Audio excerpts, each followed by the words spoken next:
It's a Minnesota House bill that some say pits one business against another. Independent businesses want to expand their ability to make repairs. Large manufacturers, meanwhile, say not so fast. The right to repair bill could get a vote on the House floor. Reporter Meredith Hackler spoke with business owners as well as lawmakers on the issue. Fixing an electronic device can be costly and time-consuming, especially if you have to go to the manufacturer to get it fixed. As we talk with customers, we found that consumers are being intimidated, bullied, and overcharged for repairs from manufacturers. Right now, repair shops like Device Pit Stop in Maple Grove are able to fix your devices. However, it's harder with newer products since manufacturers like Apple refuse to give independent repair shops parts or manuals to make the job easier. That's why local repair shops are in favor of a right to repair law being passed. Manufacturers are trying to control everything, not just from the point of producing it, but from the point of repair all the way up. Peter Fisher is one of the authors of the bill, and he says he notices the problem outside of the tech industry.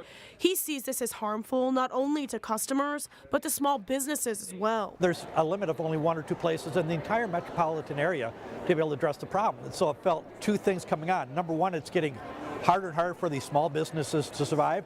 And number two, we're starting to move into a situation where as it gets harder and harder to make these repairs, we're going to start throwing away a lot more stuff than we did in the past. Electronic manufacturers who oppose the bill say it stifles innovations by putting hard-earned intellectual property in the hands of hundreds, if not thousands, of new entities. The bill would force manufacturing companies to provide repair shops with resources they need to fix damaged products. The crux of it is it's saying to the manufacturers, besides your authorized dealers, you have to share your manuals and your parts and the tools needed to install those parts with the independent people out there who've got great reputations and who've been doing this kind of work for us for decades. Nice. Something business owners feel is vital to keeping prices competitive. Beware, if right to repair does not pass, there's going to be several manufacturers that are going to get more aggressive with their schemes to force consumers to buy new products. The right to repair bill would also apply to other household items like dishwashers and snowblowers. Authors of the bill are hopeful that it will pass through the House, but it has run into some opposition in the Senate from lawmakers who say the bill needs a lot of work. Shannon? All right, thank you, Meredith. A unique situation in Maple Grove. Future residents of an apartment building are speaking out against plans for an apartment building going up next door. The SilverCreek on Main project in Maple Grove is changing its plan for a third building on Main Street and Weaver Lake Road. The new plan calls for the same number of units, about 75, but the units are larger. People who have signed purchase agreements for condos in the neighboring Applewood Point, which is under construction, say the future building will be too close to their property. We're going to be living there, and hopefully for a long time, that the views are impeded to a minimal amount and not more than what we originally thought was going to be the case. And again, keep in mind when these folks found this out, it wasn't, 8 months ago when they were considering their purchase application, it was after they had committed. The issue should come to the City Council by the end of May. SilverCreek on Main says it has a waiting list for its units. Meanwhile, Maple Grove recently gave final approval to new townhomes planned for an area near the future Hy-Vee grocery store. The Windrose-Markets at Rush Creek project by Pulte Homes calls for 79 two-story row-style townhomes. Sale prices are expected between the upper $200,000 to $400,000. The Animal Humane Society is a strong advocate for animals here in Minnesota and across the country. On Saturday, they are having a walk to raise money. Reporter Sonia Goins has more on their efforts to raise $1 million. Am I going in the right direction? Yeah, you got to go that way. Niles and Jan Anderson are what you call super volunteers. The Plymouth couple has raised money for the Animal Humane Society for 45 years. They started out by knocking on doors. We walked all over the place. We went from the north end of Maple Grove all the way down into Bloomington. Caring for their own animals is what sparked their interest. Their goal this year is $75,000. She's just like Jenny. To bring their 45-year total to $1 million. Hi, sweetheart. No one in the history of the walk has ever done this. The Andersons say it's all about compassion. This is what this is all about, really. We try to educate people about the animal bond because it is a real thing, and that's, I guess, one of the reasons we've done this. She's so cute. The Animal Humane Society doesn't receive government funding, so donations go a long way to cover a variety of services. We do everything from transporting animals all across the country and bringing them to Minnesota to help care for them. We have wellness clinics for low-income neighborhoods throughout Minneapolis. Meanwhile, Jan and Niles encouraged other folks to get involved and provide forever homes for the fur babies. We adopted half the cats they've ever had here at one time or another. In Golden Valley, Sonia Goins, CCX News.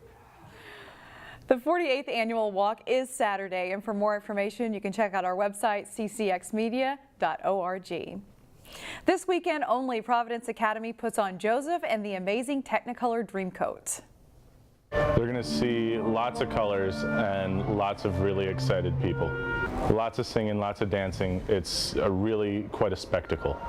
Joseph and the Amazing Technicolor Dreamcoat runs Friday night at 7, Saturday at 2 and 7 p.m., and Sunday's final matinee performance at 2 p.m. And we will leave you with a sneak peek of the show.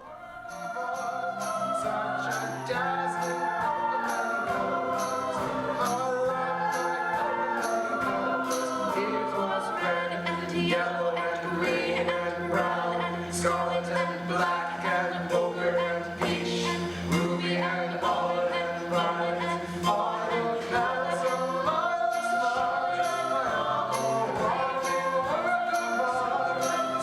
a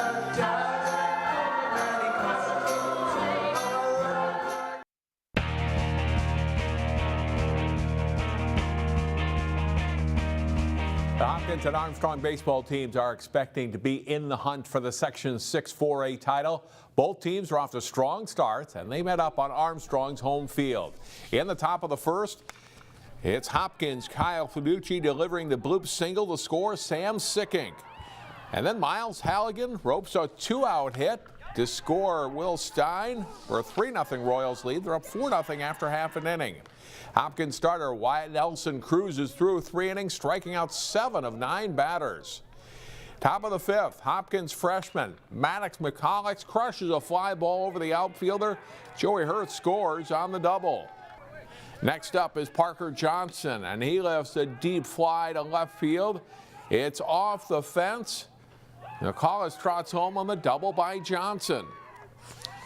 Nelson then rips a line drive to the left field corner to score Johnson with another Hopkins run. The Royals get 4 run-scoring doubles in a row. They move to 7-3 on the season, winning at 8-4.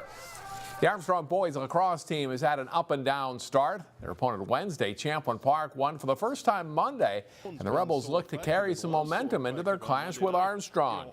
Armstrong's number 50, Matt Campion, bounces off a couple defenders. He fires a shot home to start the scoring in the first quarter. After a nice outlet pass, Cooper Baxley of Champlin Park on the run lets loose with a long shot that hits the net. The Rebels pull within 2-1. Armstrong answers with a long strike. Carter Lucas lines it up, buries a shot for a 3-1 Falcons lead. They're up 3-2 after a quarter. Second quarter, Armstrong Spencer Volkert takes the pass and turns and fires for the goal. Armstrong takes a 6-2 lead.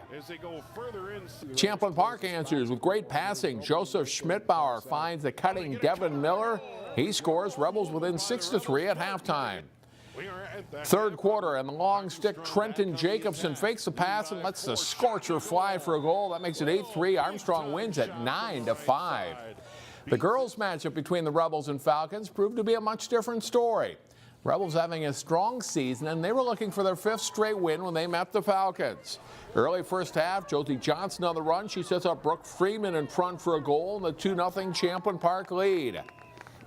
Armstrong answers back. Alex O'Malley passes to Meula Shamlinsek. She scores to get the Falcons with a goal at 2-1. From the free position, it's Ashley Larson scoring for Champlin Park, and the Rebels have a 3-goal lead at 4-1. Johnson, who scored 3 goals in the game, gets another assist here, setting up Dana Carlson for another Rebels goal. The Falcons score again before halftime, though. Kelly Brua nets her team's 2nd goal of the game to make it 7-2. Late first half, and Freeman darts out from behind the Armstrong net and scores again to give Champlin Park a 9-2 halftime lead. Freeman scores 6 times in all. Champlin Park wins this one 15-3, and the Rebels are now 5-1 on the season. In softball, Hopkins and Edina had an epic battle for the Section 6 4A title last spring. The two teams met up for the first time this season, with Hopkins shorthanded because of injuries and a couple girls out at a band concert. Edina with runners at second and third in the second. Hopkins second baseman Annika Krauser makes a tough catch to end the inning. The Hornets do break through, though, in the third, as Hannah Sundum smacks a base hit to left for the Hornets. Katie Olive scores, and it's 1-0 Edina. In the fifth, Sundum comes through again. Her drive down the line drops in just fair here. Olive and Molly McHugh both score on Sundum's double for a 3-0 lead. They add one more to make it 4-0.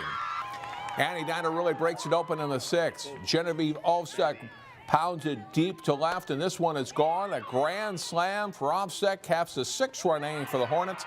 They go up 10-0.